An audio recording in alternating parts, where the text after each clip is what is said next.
Yeah, probably best bench performance of the season. And we've had some other really good ones, but you can't tip my cap to those guys enough. They get the game ball collectively, in my opinion. I would say with Bradley Beal, and the way he was controlling the game for a lot of those stretches where he was needed. But Easy, Royce, Bull, and Drew, especially when Nurk went down. Let's get hit in the head. And Drew played some great basketball during that stretch. And then the start of the fourth, Bradley Beal and Nurk controlling the action, but E.G., Royce, and Ball making big plays on both sides of the ball, really separating the game. Just a terrific performance by all those bench guys. Did Nurk had to undergo any test, anything at all? No, I didn't get an update on it. He didn't do the concussion protocol or anything like that. Is the bench at this point kind of solidifying, gets roles and everything at this point? For a long time, there was kind of people were in and out. Do you think the rotation is fairly close to set at this point? Close. We were still looking at some things and, the levels of those guys, but I like Bull and Eric and Royce in there, on the perimeter. We'll see where Joshua Kogi fits into it when he gets back healthy. And then I like what Drew's doing right there. So, we still got to figure out, a few more things in terms of the levels with which each of those guys is playing and the exact rotation. And if we get into the playoffs, do we go down to 8 or 7, if needed? But those things will play themselves out. It seems like throughout the year, the times when Eric's able to get a lot of minutes, a lot of the time starting is when he might have these big nights. What do you think is the key for him to keep this type of rhythm going in a smaller role, or just, knowing that that's probably going to be his natural spot? The team moving the ball, honestly. Like, we don't run a lot of plays for Eric, but when we're playing in the open court, he gets free. When we're bringing two to the basketball, which we saw a lot with how the Hawks were guarding tonight, when we're bringing two to the basketball and we get the other team in rotations, the ball finds him a lot. He's had a few games where he hasn't really touched it much, or when he does touch it, it's less of a rotation-based type of thing. But when the ball finds him, he's just a fantastic backside punisher. Coach Royce, last 3 games have just seemed to kind of caught more of a rhythm. What have you seen with that? Just kind of staying patient after some inconsistency. Being on fire. Royce, I don't know what his exact numbers for the last 3 games are, but something in the high 60s, 70% from 3 range, shooting the heck out of it, and just playing an overall great floor game. He has some great plays in the pocket today. A little floater, a little dump off. He's just a winning player. And when he's making threes the way he's making them the last couple games, it just really strengthens what we do. Coach DeJounte Murray, 29 points on 26 shots. He's been on a roll the last couple of weeks. What was the key to making life difficult for him tonight? Yeah, we did everything we could to have our bigs up and not let him get downhill. Gave up some backside threes early as a result of it, but we want to try to take him out of the game as best we can. And he's playing as well as anybody in the NBA right now. So credit Bradley Beal, not only for his 9 assists, not to jump all over the place, but Brad's really sacrificing for the betterment of this team. You know what I mean? And I think it's worth pointing out him playing point guard, him touching the paint as much as he's touching the paint, not always looking for it. He took seven shots tonight. Okay, and he was arguably our most dominant offensive player, creating things for others. Got Book a bunch of threes, got Kev a bunch of threes, got our role players a bunch of threes, 9 assists total, and it was a plus 17 overall. And he guarded DeJounte Murray primarily, right? So he did it back-to-back nights. Maxey last night, DeJounte tonight. Can't speak highly enough about the job that Bradley Beal's doing right now. Coach, season high for you guys in terms of 3-pointers made. What do you feel like was the key there? Trust in the pass. Our guys, we keep talking to our guys. We want to be a first team to reach our potential. And, and bringing 2 to the ball and being 3-point line aggressive. Right? We want to get up a high volume of threes. We've had several games the last couple of weeks where we got outscored at the 3-point line by 30 points. Tonight we outscored our opponent by 30 points. Made 10 more threes than our opponent. So got to keep our guys playing for one another and letting the pass connect us. okay, we just got to do it with a few less turnovers. Coach, asked Eric about the attempts a couple games ago, and he was saying that the ball's got to be moving fast. Like that. I'm sorry, what the first part we said? I didn't hear. He said the ball has to be moving fast, Eric Gordon, to get off that number of threes. How key is that for tonight? Did you sense that or see that quick ball movement that led to threes, or was it more in transition? No, we're moving the ball. Yeah, 0.5 mindset, and every game is different. You play against a switching team, the ball's and then you got to have your terminators go and kill. But this team tonight was bringing 2 to the ball and all the 5-man action. So some nights it's easier than others, but get the ball moving quickly and get it around the horn and open up the 3-point line. You mentioned the turnovers. What have you seen with some of those? Yeah, we just gotta stay away from the unforced ones. Our guys are really looking to extra pass the basketball, which is how we want to play, which is who we want to be. We just got to do it with more care.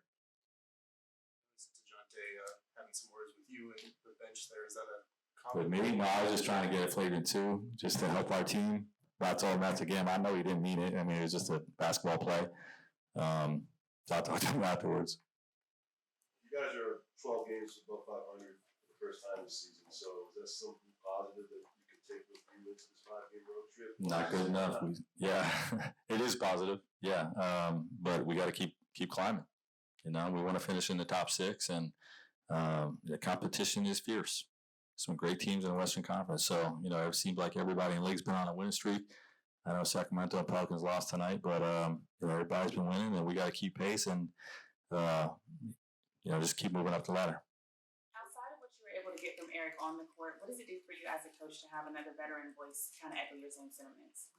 Veteran leaders are so valuable to championship runs. Their experience throughout their careers and their vibe on things. And Eric's got just such a great demeanor about him.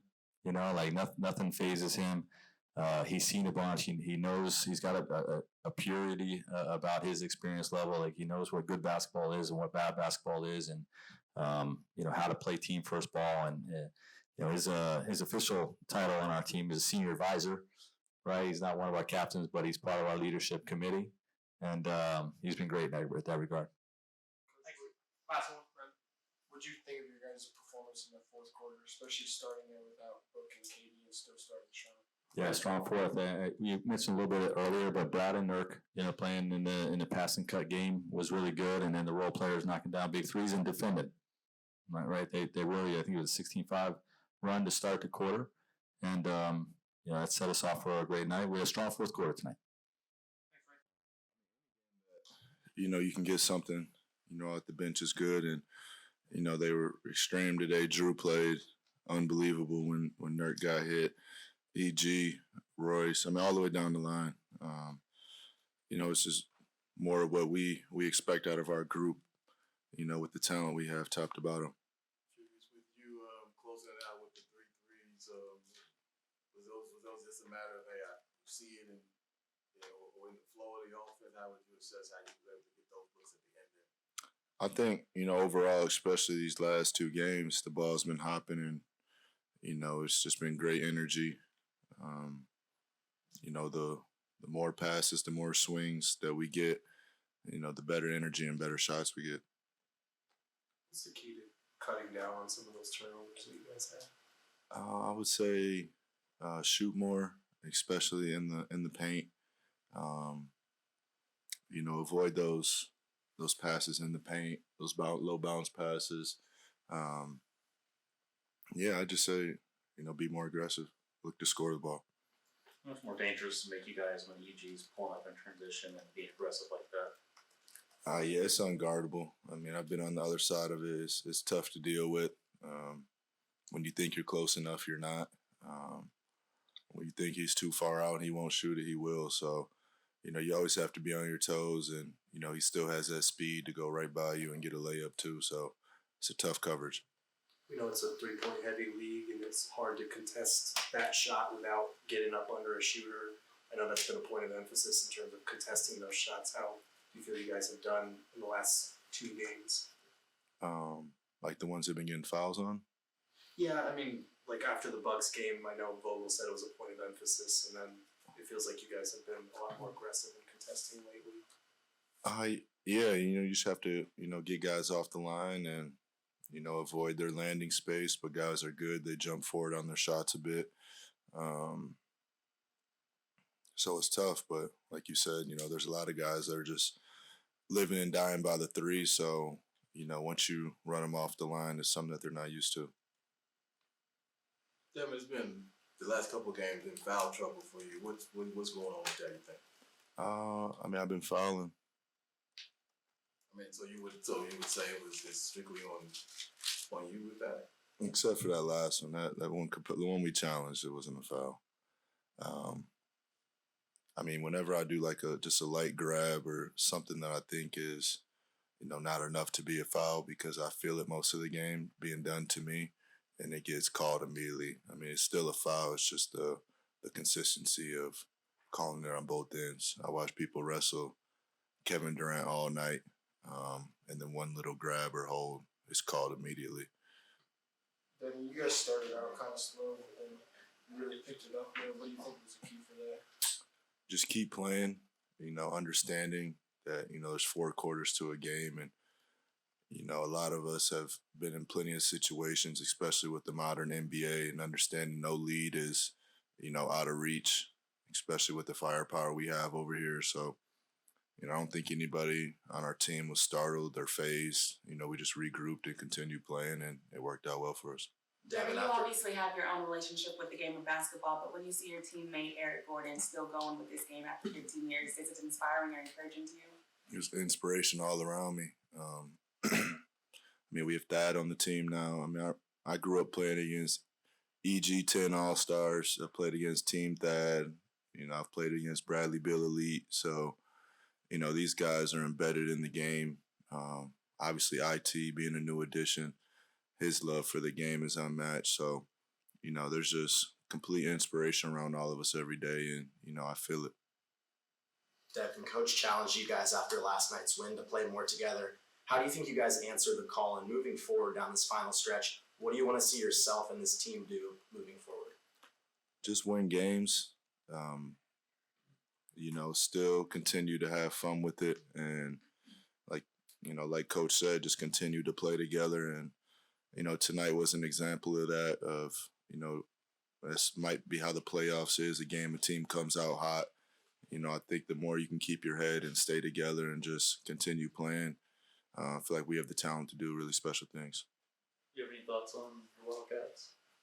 I do not.